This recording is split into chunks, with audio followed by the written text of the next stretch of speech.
Well, we also wanted to talk about Kanye, making a lot of headlines. We saw you were tweeting about him, and you're talking about, how he impacts artists nowadays. Did you want to just elaborate on that more than Absolutely. You asked me a question about Kanye. I'll put the marker down. He was just here. He was just here. Yes, on Sunday. Oh, my goodness. I think Kanye is probably one of the most misunderstood artists right now. And actually probably in the history of music for a multitude of reasons, and mostly because he's such a polarizing artist. He has such a polarizing split in the fact that people either love him or they hate him. No one is indifferent about Kanye West.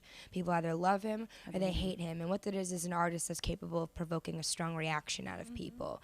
And if you can provoke feeling, you're doing your job as an artist. And so some of the things that he's done in the past few years that I don't think many people have paid attention to because of how he's been portrayed in mainstream media is almost like a renaissance of modern culture. And I saw him at the Hollywood Bowl a couple nights ago.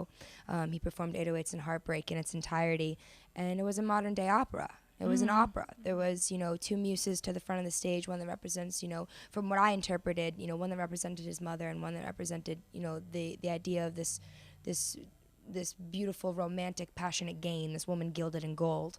And it was such a powerful thing to watch. It was almost like a modern pop culture Mozart, and it was such a moving thing for me. I cried like the whole time watching it because I was so affected by it. And the thing about Kanye West is that he's an artist.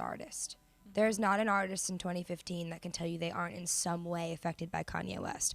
Whether it's Taylor Swift dropping his album, at the VMAs, whether it's any artist, and especially, in urban lanes of music, citing him as a massive inspiration. I mean, I know artists like Chance the Rapper, Childish Gambino will, go to bat for him any day, and I would do the same. I think that he is one of the most misunderstood artists, and more recently seeing him open up in a more vulnerable way.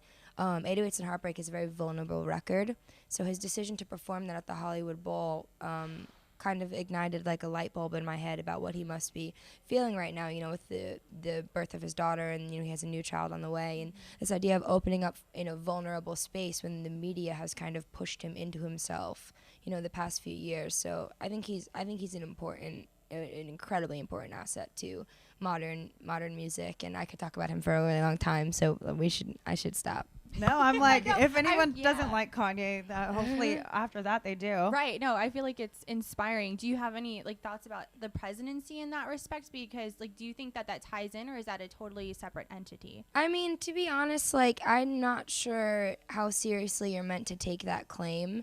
I think more than anything, he's trying to open a dialogue, open a conversation, because if you can start a conversation that is Kanye West for president, what it does is it directs your attention to the other candidates in question, and it makes you say, if Kanye West could potentially legitimately run for president, what does that say about the candidates we have at stake right now? And it kind of opens this narrative, this political narrative that makes you reconsider the candidacy. And, by taking the attention away from the other candidates and the other potential candidates and our future of candidates, what he's doing is turning the conversation actually back on them from a new perspective. So he's very smart in doing that, because he's kind of approaching it from a pop culture perspective and maybe making you question the validity of, the culture and the media perspective of the candidates right now. So. Definitely.